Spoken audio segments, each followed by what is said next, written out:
This is Joe, K9UR, and we're here doing a quick park activation with Dwight, WB9TLH, and Matt, K9EI. And we're here in Park Kilo 4235, which is in Indiana. This is the Yellowwood State Forest.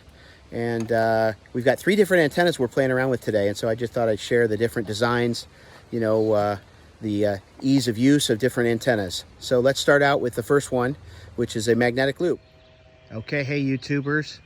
Joe here, K9UR, with Dwight, WB9TLH, and Matt, K9EI. Happy Memorial Day. Just doing a little bit of antenna setup here. That's old MFJ style LDG or AEA loop, AEA ISO loop. And we've got voltage and ICOM 705. There we go. Wow, nice setup. Neat.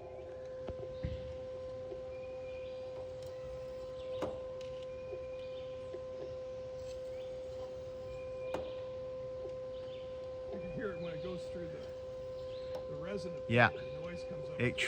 Yep. So I have to really slow it down to hit it. I'm going to put an Arduino in this thing. Okay, our next antenna is a vertical antenna. We're just using this mounted on the car, mag mounted to the vehicle.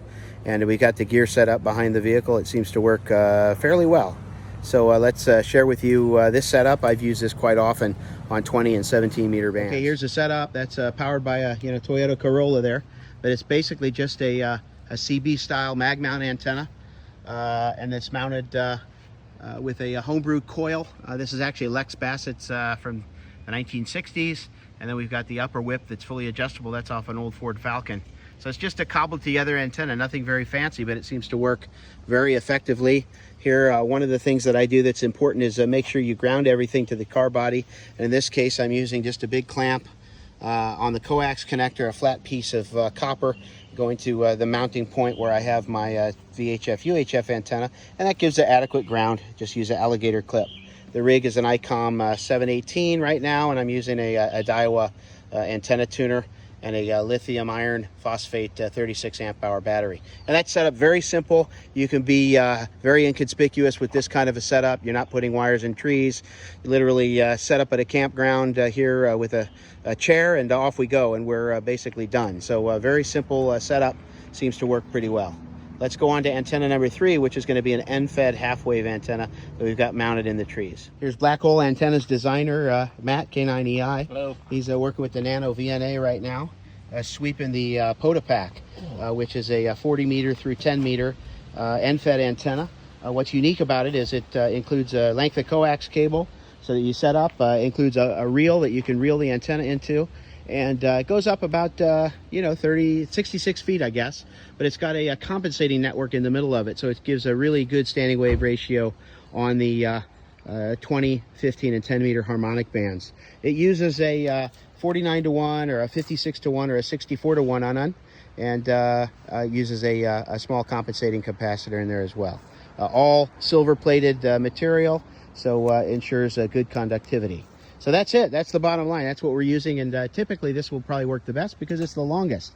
And again, we're using a length of feed line to provide a little bit of counterpoise and get to from the end fed to the radio.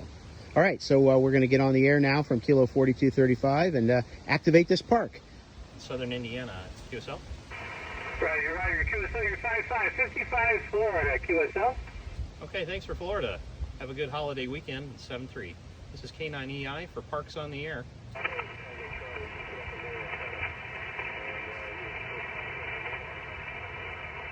CQ20, CQ20 for Parks on the Air. This is K9EI calling CQ20.